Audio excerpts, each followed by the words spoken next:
Let's look at some categories of biological weapons. Do these sound like dog culture? So, category A is highly lethal. It has a potential for major health impact, panic, and social disruption. Man, that sounds like dog culture. That sounds like these pit bull attacks. Sounds like the dogs attacking people's wildlife. What about a category B? Moderately easy to disseminate or transmit person to person. Yeah, dogs are easily disseminated. All they got to do is a 501c3 tax shelter organization go over to Texas or some other state that is overflowing with stray dogs, bring them back to the other state, sell them off as rescue dogs, and then the attacks go up, taxes go up. So yeah, they're easy to disseminate. People are hoarding dogs all over the place. Dog rescues, dog shelters, accidental litters constantly happening. Category C really sounds like dog culture to me, though. So there's this part right here that says there's a likelihood they could be weaponized in the future, so the list changes frequently. Dogs are constantly being weaponized against people. What examples have you guys seen? For me, the police officer example stands out. You have a police officer that goes and interacts with a dog that has probably had the police called on it several times. The police officer defends his own life or her own life with a firearm, and next thing you know, half of the city or more want that police officer imprisoned or fired or even worse, they'll even make thinly veiled death threats in the comments. For example, let's look at this right here. This is the 81-year-old man that was killed by pit bulls.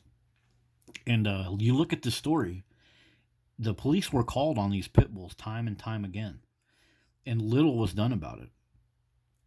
And one of the factors that goes into the police officers responding to these calls is they don't want to confront the dog with any type of violence because they'll be thrown under the bus, quote unquote, by the community members. They won't be given any kind of fair consideration. Everybody will be hating on cops. They'll be calling justice for this dog, justice for that dog, justice for this dog. And then when you look at the story, these dogs have caused problems and problems and problems in the neighborhoods. And so they're basically being weaponized against the neighbors and they're being weaponized against police officers. It's like if you want to rally up some hate for police officers, just get a cop to go out on a call against a dangerous loose dog.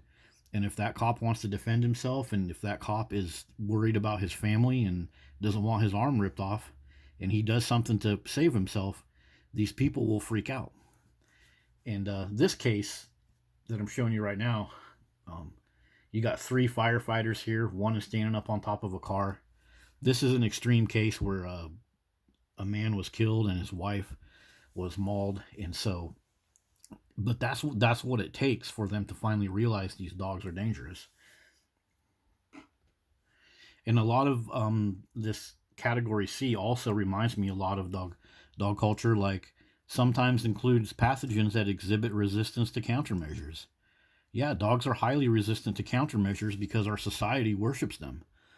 Our society puts dogs first and allows toddlers, grandmothers, weak people, all the people that are targeted by dogs the worst, they just allow it to happen. And public health challenges. Oh yeah, you got a lot of public health challenges from these dogs attacking people. Kids at bus stops. A grandmother is killed by a cane corso, and then no charges against the dog or anything else. Let's look at some of the issues of concern up here. Link will be in the description for all of these studies. So, with a biological weapon, you get a large number of persons with similar diseases and symptoms. Yeah, more dogs equals more death. More dogs equals more of some other nasty things happening in the community. I've got some other videos that I've shared with people about abuse that happens to women and children. And when you start looking into stories, the communities that they live in are highly populated by dogs and dog worshiping people.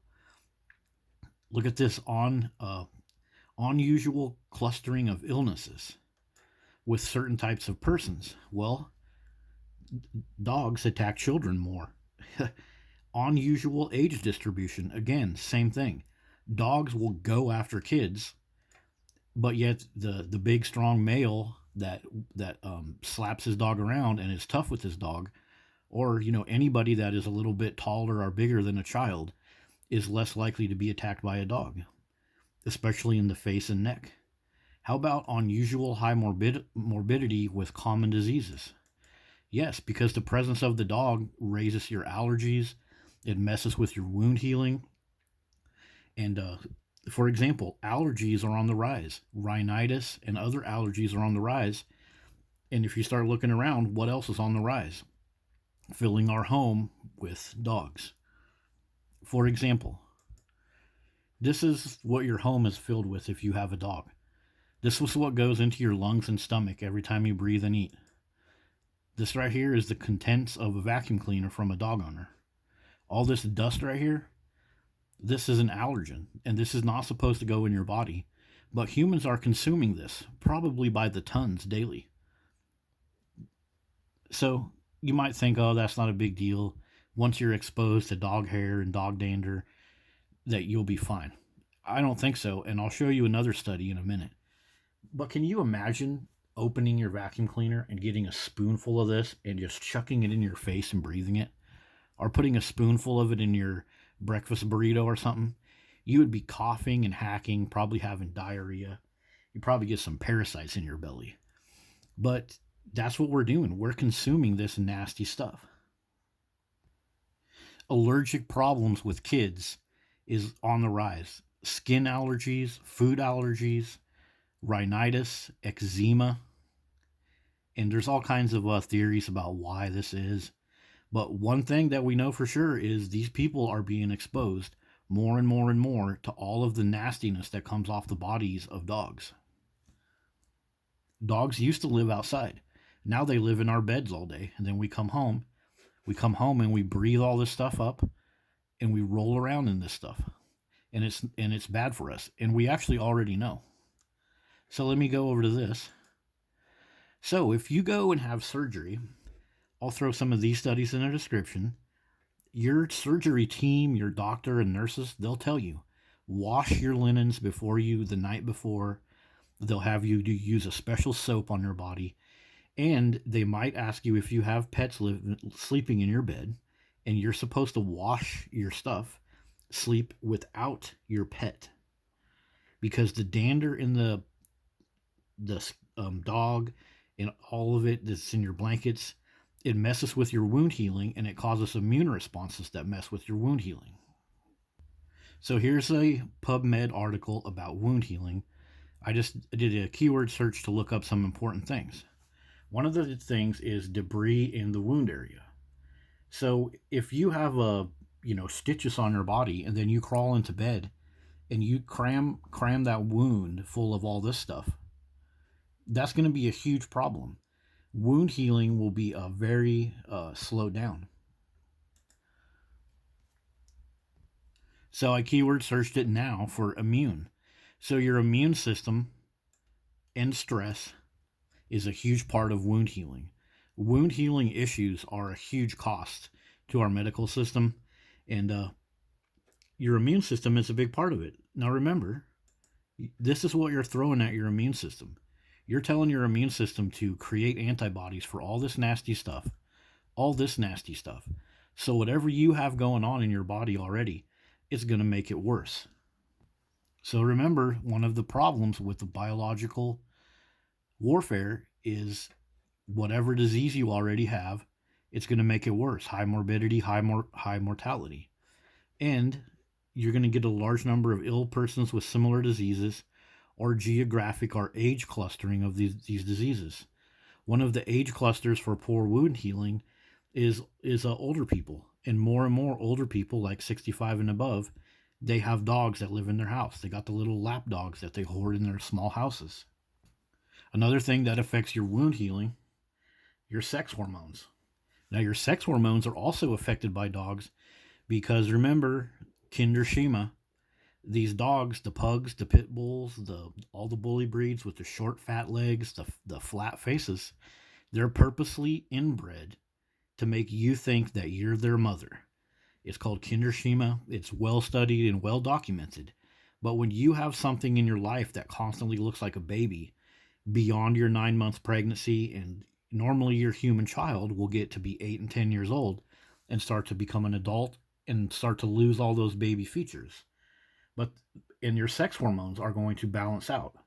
But with the dog, your sex hormones are constantly being cranked up because you have that little dog, those Kindershima.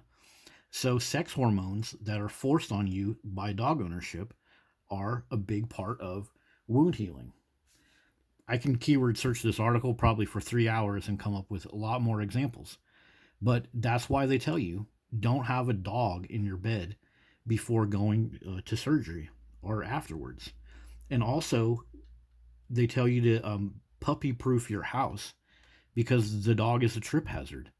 So if you got orthopedic surgery on your wrist or something like that, or your knee, your dog is supposed to be completely away from you because it can jump on you, it can trip you up, it can run in front of your crutches or your walker when you're healing. So yeah, the presence of the dog is like a biological factor that makes other conditions worse. One of the key things to have for someone to use a biological weapon against you is they have to have it stockpiled. They have to be there has to be a source of it. Well, dogs are stockpiled. We have dog hoarders. We have thousands upon thousands of tax shelter organizations that collect dogs off the street. We have stray dogs all over the place, like record number of stray dogs in many states, Texas being one of them. I'll put some other ones in the description. But these dogs are being stockpiled. They're stockpiled in people's houses that hoard them. They're stockpiled, all over the place. So that has been a look at Category C, biological pathogens and warfare. And it sure reminds me a lot of dog culture as it is right now. See you guys later. Don't forget to like, subscribe, and remember, what remember to answer my question. How have you seen dogs being weaponized against other people? See you guys later.